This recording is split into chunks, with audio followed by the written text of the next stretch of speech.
Hey, what is going on, guys? It's Gabe, It's Caleb. and you guys are listening to the 44th episode of the Positive Outlook podcast.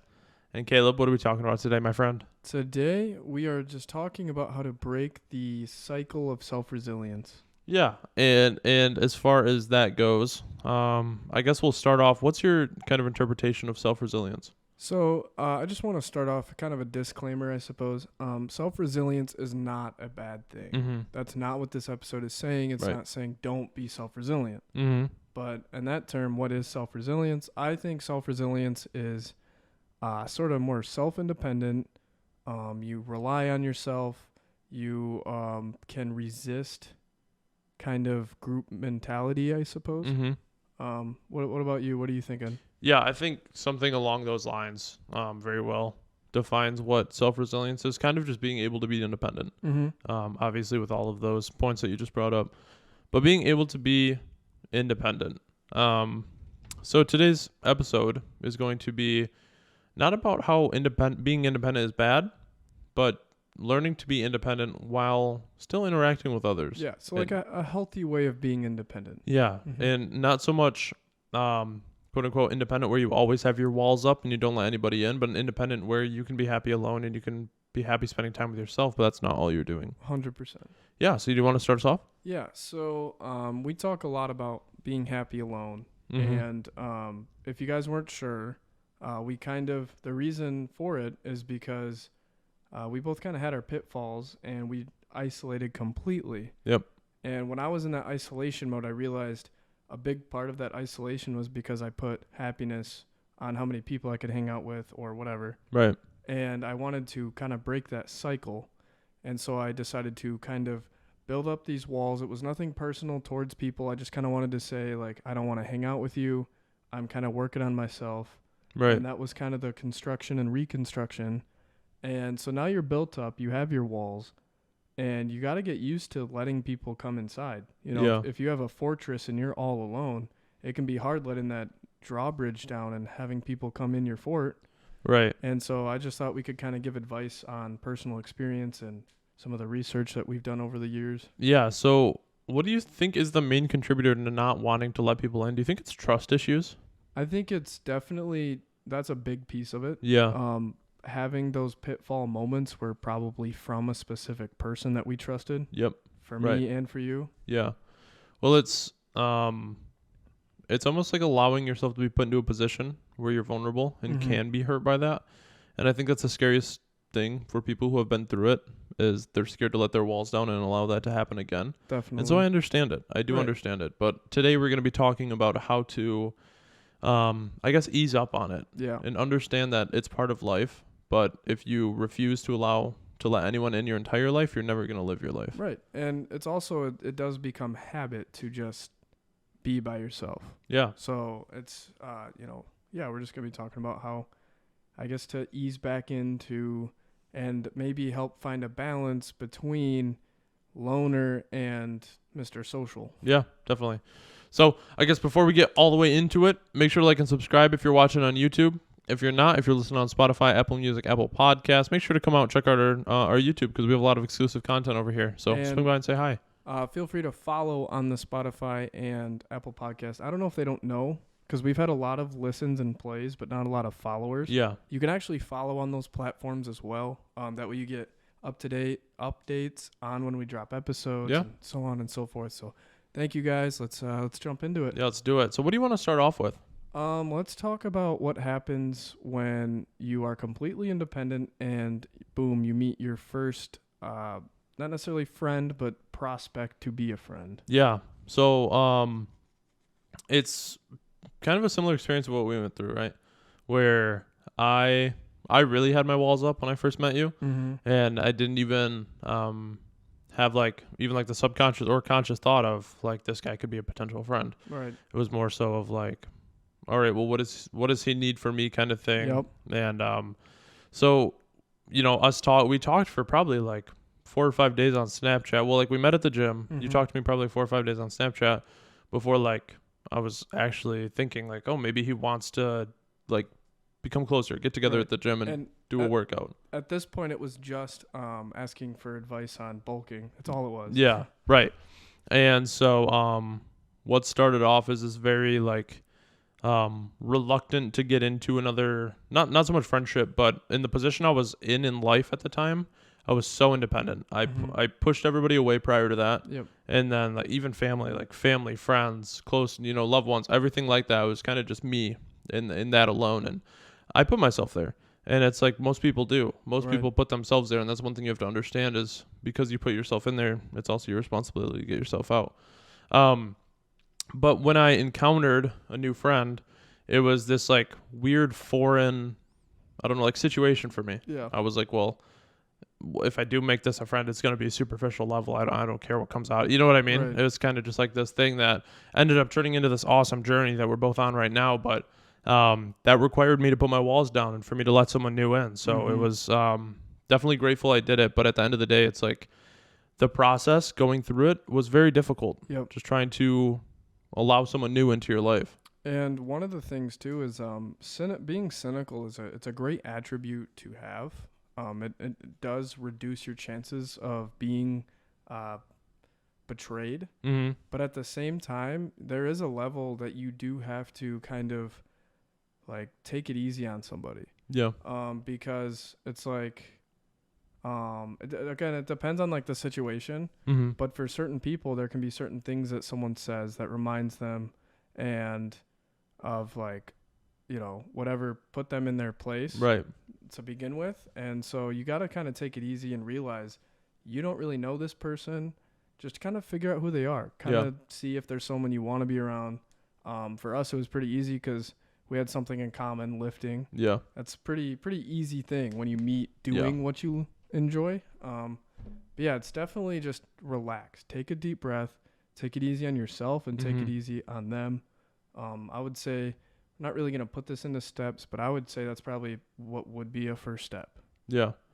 Kind of just, I think a big part of it, which is the scariest part, because we all, when we're in this situation, we push others away or we don't let others in because we are scared of getting hurt. Yep.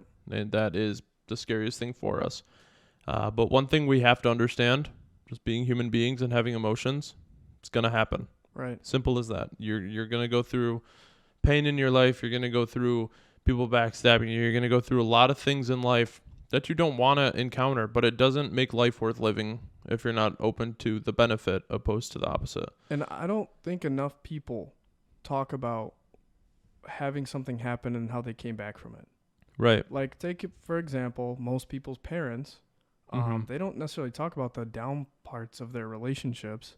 And so usually when you experience it for the first time, you're kind of like, what is this? No one told me about this. Or maybe you heard about it, but you just don't know until you're there. Right. We talk about that all the time. It's just experience. You can experience it until you have experienced it. Yeah. There's just no way around it. Yeah. And I think a big part of accepting new people into your life is the acceptance part. It's understanding that there's a Bob Marley quote. I don't even know if I can say it off the top of my head, but it's like everyone in your life is going to make you suffer, but you just have to find the ones we're suffering for. Yeah. And so it's that kind of thing of everybody in your life is going to either upset you or aggravate you or upset you in some way. I just said upset twice, but that same thing where they're going to upset you in some way, but you just have to find the ones that are actually going to like stick around through it and, not do all the bad things that the previous people did that put you in this level. And that's a good point. Ask, why are they upsetting you? Is it because of something more superficial? Is it something deep down is not a big deal? Right. Or is it something that truly every time you see them, it's like, oh, I hate their presence. Right. Those are two very different upsettings, and I think that's kind of what he means. Yeah. There's some people that are worth being upset for. That's true. There's a lot of people that will aggravate you that you love very closely. And then there's people that you can't stand that aggravate you very easily. Yeah. And one of the biggest things is just kind of finding the difference in the two. Right. Yeah. So I guess I will ask you this. After, I guess, having your walls up and bringing them down, after being out of that experience, what is the best thing you learned from it? The best thing I've learned is one of the best things. I never want to like pick one. Yeah, right. Because I know I'll think of something else later. But one of the best things I've learned is you can't do this alone. You can't. There's no way you are going to be 100% solo and successful every single time. Yeah. You're going to need help. You're going to need people to lean on. You're going to need some advice. You're going to just something. Even if, like we talked about in our couple previous episodes, if it's just someone to distract you from your issues, you're going to need them at some point. And so looking back, especially as an overthinker, introvert type person, it's very easy to kind of beat yourself up. And we've talked about this before too. I don't want to be too repetitive, but honestly, just realize that you're going to need somebody at some point. I guess that would be one of my biggest lessons. What about you? Yeah, so mine's actually the complete opposite. Yeah. Is like understanding that if need be and like I lose everyone in life kind of thing, I can survive on my own. That I went through all of that like pain and trauma alone, and like I can do it again if I need to. Right. But I understand that, and I do agree with that. But I also do think my like lone period would have been better if I had one person to talk to. Right. Like one single person. Right. Yeah. Well, it's definitely, but if you're in that situation and you're trying to push people away. Right. You can. True. Yeah. True. Yeah. You can get through it alone. And I think that was probably the most important thing that I've learned through that. Because in life, I think it's really important to set precedents when it comes to stressful or tough experiences that you go through. Right. And a precedent of knowing that you can get through it alone is very empowering for me. That's kind of cool. We have like total opposite ideas on that, because I feel like it's like bad if I'm going through something and I do not tell a single person. I don't like to tell people. Right. But I don't see that as a good thing because I sit there and eat myself alive. And so from my personal experience, I think it is better to have someone to talk to 100% of the time. But I think that's like super important too, is that you have to trust yourself. And I do understand that, Yeah. Well, also, I think it's funny because I think one of the most important things to do when you're in a tough situation is reaching out for help when you get overwhelmed with it. So it's funny. It's the yin and the yang. It is, yeah. Because you're going to be screwed if you can't trust yourself, and you're going to be screwed if you don't have anyone. Yeah. Like if both of those happen at the same time, good luck. Yeah. I'd reach out for somebody, please. Yeah, definitely. Yeah. If something is overbearing or weighing on your life, ruining your quality of life, just reach out to somebody. I know it's really hard to do. The first step is really hard to take. But at the end of the day, maybe not even at the end of the day, but a couple years down the road, you might be very grateful that you did. They always say it gets harder before it gets easier, which I hate that saying, but it's so true that you have to accept, confront, and then overcome. Right. And the overcoming is the only part that is good. And so it gets harder before it does get better, but definitely reach out if you do or are going through something in your life. So let's kind of keep this whole thing kind of rolling. So you have someone, you're starting to become a friend, and do you start trusting them at this point? Probably a little bit. So I think that's very dependent on who you are as a person. Me, I trust regardless until they break my trust, obviously. But I still have my suspicions. Yeah. Like, in the first couple stages of a friendship where I'm like, well, what are they in for? Like, what do they have to benefit off of me doing this? Fool me once, fool me twice type. Yeah. So that kind of thing. But no, every time going into a friendship, I always give them the benefit of the doubt. And, kind of like what we were talking about in the last episode, like the Pygmalion effect, where if I expect the friendship to go poorly, it's going to go poorly. Right. So I give them the benefit of the doubt, trust them until they give me reason not to. And expect it to be a good relationship. And interestingly enough, I wouldn't say opposite, but I have a different kind of almost opposite where it's like, I don't trust you. I don't have a problem or anything like that, and I'm hoping for the best. Right. But I'm expecting you to betray me until I am proven otherwise. Really? Yeah. That's weird, but that's interesting. It is interesting. I don't know if it's necessarily weird, but like I said, it's dependent on the person. Right. And that's what's cool is we're able to give our own personal perspectives. Yeah. That's cool. I think this is the first time we've ever talked about this. Yeah.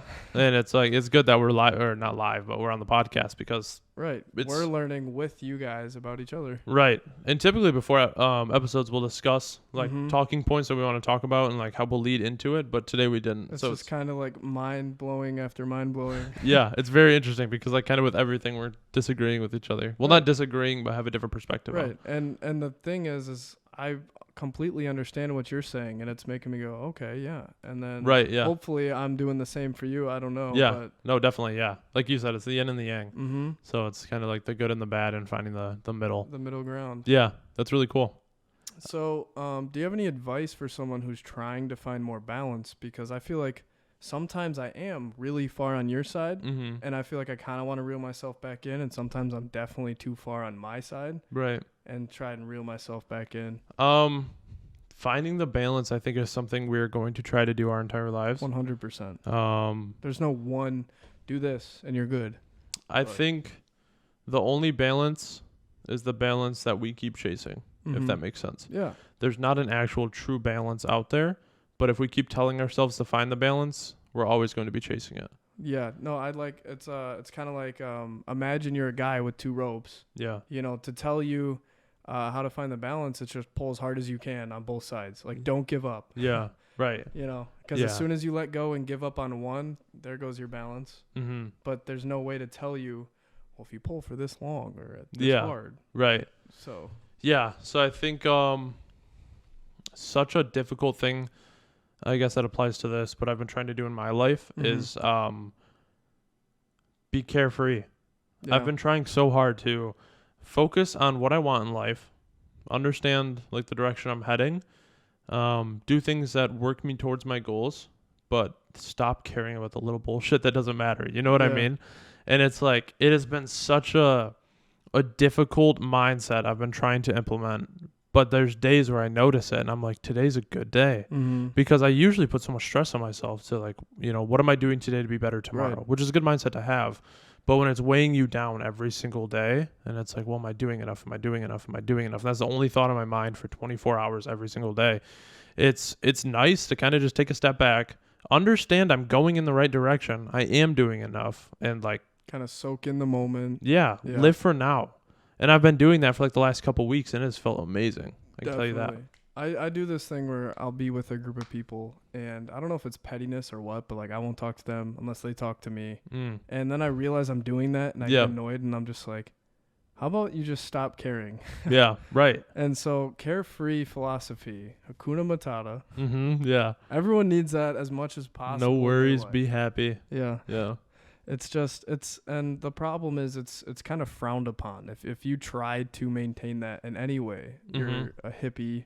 Or which is, it definitely has that stigma to it, but I understand. But one of my favorite sayings is like, don't worry, eat an Oreo. You know what I mean? It's like, just take that step back. Well, think about it in a sense. If you want to look at it from a more logical perspective, if you are dawned with a task and they say, get this done, and you are too busy worrying about all the little things, you're not going to be able to be carefree enough to just attack, and get the job done in the best of your ability, because you're too busy worrying about what if this is miscalculated or what if this person doesn't show up, and you are just unable to get work done. Yeah. So carefree doesn't necessarily mean, you know, what people think, where it's just like, oh, just don't worry about life. Just float. Well, that's the thing is like, everybody views, I guess, the situations you're facing, right, as such big challenges. Right. And what like the hardest part of a challenge is the mentality toll it takes on you coming up to it. But you don't have to build up your courage or confidence in yourself if it's not a challenge. Like, do you have to build up confidence to go to bed at night? No, because it's just part of your day. Okay. So then tomorrow it's like, I'm going to go to the gym. It's just part of my day. Right. You know, I don't have to build up the courage or the confidence. It's more of like we've had a recurring theme of ready, fire, aim. Yeah. Just do it and then start thinking about it. It sounds so like childish and stupid and impulsive, but you learn so much more that way. You are carefree more so than someone who's sitting there aiming forever. Yeah. Now if you're deer hunting and you're going for that heart shot, I Yeah. don't recommend doing that. Yeah, definitely aim before you fire in that instance. But yeah, when it comes to shooting for goals or successes, excuse me, I think it is important because so many people spend years aiming before they fire, and then when Or they never fire, yeah, or never fire. But then when they do, it's going to be the exact same as if they just fired 3 years ago and then aim now. Yep. And so it's ridiculous. It's like, why spend all that time fretting? You're just putting it back. You're just Right. pushing your goals and your objectives further and further behind you when you could have just jumped on it. That doubt. I'm gonna borrow this. Thank you, Granger. Shout out, Granger. Mm-hmm. That doubt is the voice of ordinary telling you will never be anything more than ordinary. Yeah, which we like to shut that voice out. As much as possible. And when we can't, you know who we lean on typically? Each other. Each other. Yes, group, mindset group, everybody. Find those people in your life that pull you together. And it's going to take time. You're not just going to go out and it's not like shopping, you know. You're not going to be like, okay, no, yep, come over here. Yeah, right. Yeah, you're not picking from like a list that's been provided to you. Right. It's people that you encounter in your life. And if you're not ready to allow those people into your life, you're not going to be able to execute on the opportunity to become friends with someone great. Mm-hmm. So, do you have anything else you want to add to today's episode? I think this was a good one. This was kind of cool. Yeah, I enjoyed it. Let us know if possible, whether you're on, go to our Instagram or go to our YouTube. If you're not on YouTube already, let us know in the comments if you guys like these kind of, like, which ones do you prefer? Because we'll probably have them both. We're not going to just get rid of structure, but I kind of like having this like real talk. Yeah, thought-provoking kind of conversation, yeah. So just let us know. We keep inching towards that big 500. Big giveaway. Not announcing it yet. Yeah, we're so close. We're so close to 500.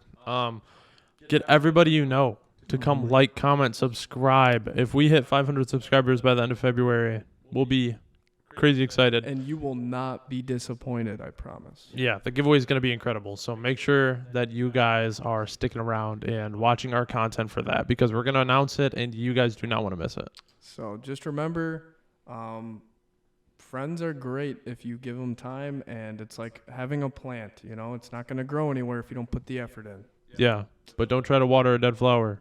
True. That's and don't important. try to flood a living flower. It's like Yeah. Gardens have so many analogies. Balance. Underrated. Yeah. So anyway, thank you guys so much for listening and watching if you're on YouTube. And I hope you guys have an awesome week and happy Monday. Happy Monday. Peace.